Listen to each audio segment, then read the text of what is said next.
My question is, how does one know that Christianity is the one true way of living in a world that thinks that not one religion is superior than another and that we should all coexist? All religions should coexist. Great question. So the question essentially is that given a world of pluralistic and multiple options, obviously, in terms of religious systems and even non-religious, and sort of the way the world culture goes is say that it's arrogant actually to say one way is the correct way. How can we actually know that there is one way? Let there be light. It's an excellent, excellent question. Fantastic question. I actually addressed this in Saving Truth, my latest book. I have a whole section on this. First is the underlying assumption that pluralism, it's a good thing in the sense that no one worldview becomes forcibly dominant over others. We can't enforce Christianity or enforce Islam or atheism on people. People are trying to do these things, but we shouldn't, because I don't think force actually leads to truth.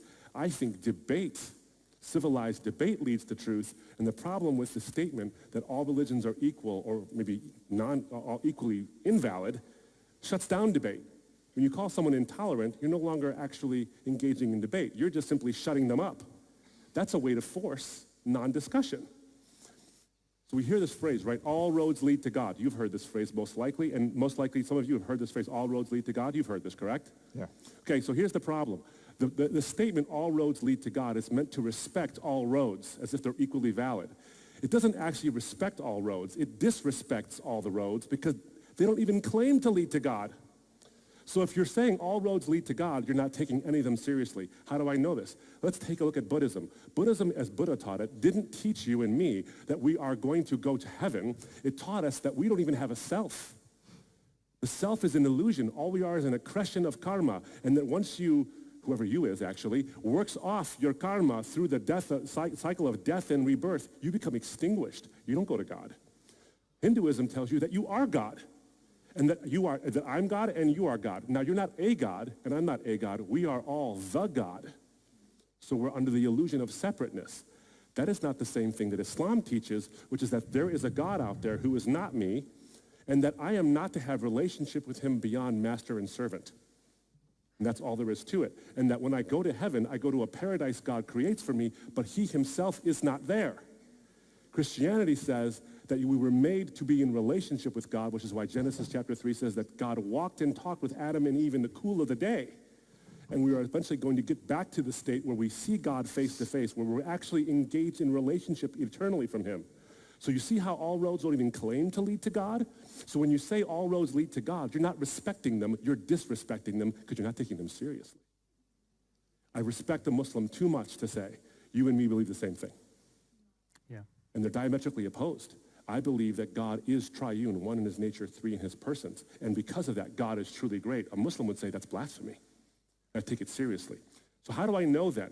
Once we understand that this idea that they're all equally valid can't possibly be true, they could all be equally invalid, but they can't also all be the same. Now the question is, how do we know that Christianity is also true? I love the way you phrased the question because it wasn't just, how do we know they're false?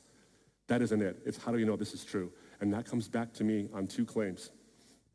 First, that there is a God that exists, and I have numerous philosophical arguments. Vince gave some on the scientific level, but I think there's also philosophical arguments as well to believe that there is a God. The very fact that the universe itself, the universe is contingent. In other words, it depends on something else to explain itself. Ultimately, you have to have a being. You have to stop somewhere. Everything that exists must be explained by something else unless you come to an unexplained first cause. That's what God is. For a number of other reasons, I believe that God exists. But why the Christian God? Because Jesus claimed to be the Son of God, incarnate, who takes away the sins of the world. And then he dies on a cross, and then he rises from the dead. Now, if he was wrong, he would have stayed dead. If he was right, he would have risen from the dead, because they asked him a very reasonable question. They said, John chapter 2 and in other places, by what authority do you do these things? Who do you think you are? And he says, when you destroy this temple, meaning my body, I will raise it up again in 3 days. That's either true or it's false. An opinion is irrelevant. So if he died and stayed dead, we would have no reason to believe him. If he died and rose again, we have every reason to believe him. People often ask me, why Jesus and not Muhammad or Buddha or Confucius or Krishna? Here's the reason. Jesus died and rose from the dead, and guys who rise from the dead tend to have credibility.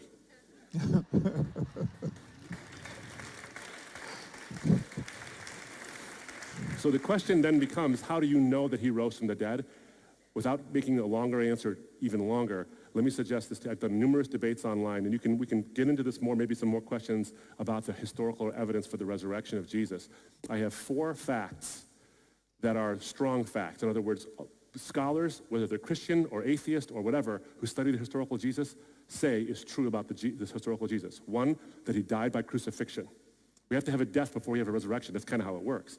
And that's historically accurate.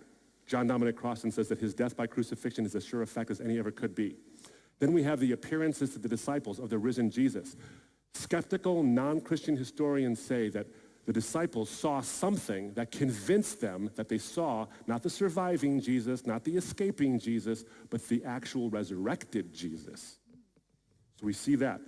So we see that the appearance of the disciples. Then we see the skeptics, Paul and James. They're converted. James was a skeptic. You read this in the Gospels.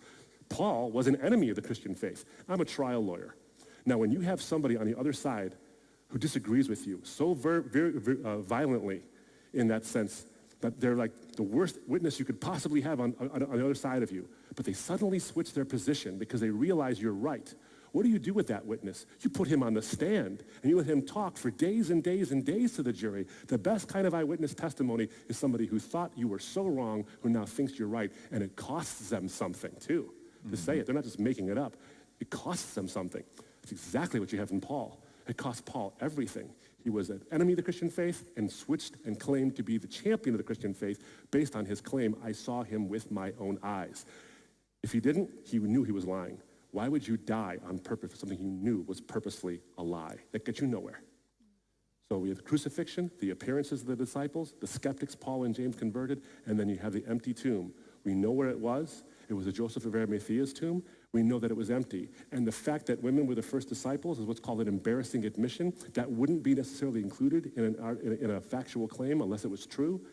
And that we knew it was where it was, and we knew that 3 days later, his tomb was empty. The resurrection of Jesus Christ is both a sword and a shield. It defends against the attacks of Christianity. But it also offers you and me the hope that we will be raised as he is raised, because he claimed and he said we would. But it's also a sword in that it says that everything that comes against it is therefore false. So if you want to contend with the Christian faith, you contend with this central fact, the fact that says all other claims that deny the resurrection can't be true. But this one is true. And it's not just true in a way that excludes you. It's a way that it's true in that it includes you. He didn't die and rise for Christians. That doesn't even make any sense. He died and rose so that we could all know Jesus, know God. That's the whole point.